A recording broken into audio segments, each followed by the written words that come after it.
Et nous a rejoint sur le plateau une scientifique dont la thèse portait sur l'interféromètre atomique à source ultra froide pour le test du principe d'équivalence faible depuis l'espace. Et avec ceci, ce sera tout, un café, l'addition. Merci, bonsoir. C'est Célia Pelluet qui est avec nous.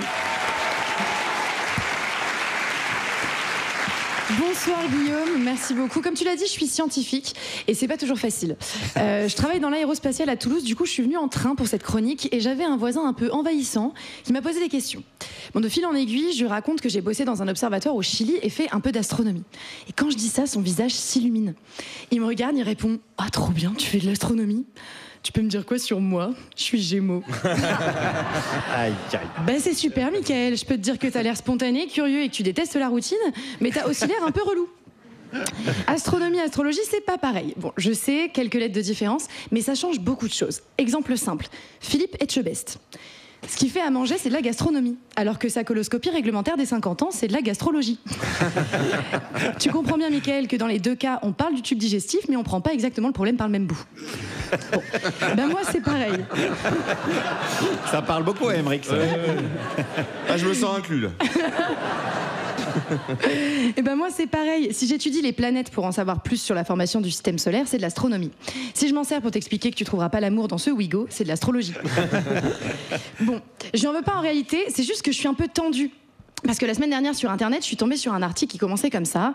Ne paniquez pas, d'après la NASA, votre signe astrologique pourrait bien avoir changé. Oula, voilà. Mais moi c'est votre titre qui me fait paniquer. Attends, la NASA s'intéresse à l'astrologie maintenant.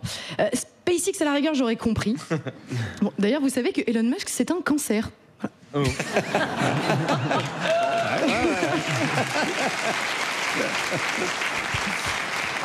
Je reviens à l'astrologie. Alors, je continue la lecture de l'article et là le choc. Il y aurait un tout nouveau signe astrologique qui décale tous les autres. Une mise à jour, je sais pas, une espèce de 49.3 du spatial, quoi. Du coup, c'est le bordel. Les taureaux deviennent gémeaux, les vierges transforment en bélier, Manuel Valls devient ministre des Outre-mer. Non, vraiment, ça n'a aucun sens, ce truc. Au moins, ça aurait été pas dérangeant que Bayrou se transforme en balance. Ça nous aurait peut-être évité quelques problèmes dans les internats, je crois. Bon, c'est quoi cette histoire? En fait, tout est parti d'un article de vulgarisation pour enfants sur le site de la NASA. Et dans cet article, ils expliquaient d'où viennent les signes astro. Alors, je vais vous expliquer en gros. Les planètes tournent autour du Soleil sur un même plan, un même disque. Le disque de la symphonie de l'univers. Le disque du magique système solaire. Moins poétique quand même. Je sais pas. Quand on est sur Terre, il apparaît comme une ligne dans le ciel. Et tout au long de l'année, on verra le Soleil et les planètes se déplacer sur cette ligne. Mais en arrière-plan, on voit des étoiles qui, elles, sont fixes parce qu'elles sont très lointaines. Et en les reliant entre elles, on a créé les 12 constellations que vous connaissez. La Vierge, le Sagittaire, Bayrou, la Balance, etc. Et à une époque, il semblerait qu'on ait décidé d'en voir une 13e qui s'appelait le Serpentaire. Voilà.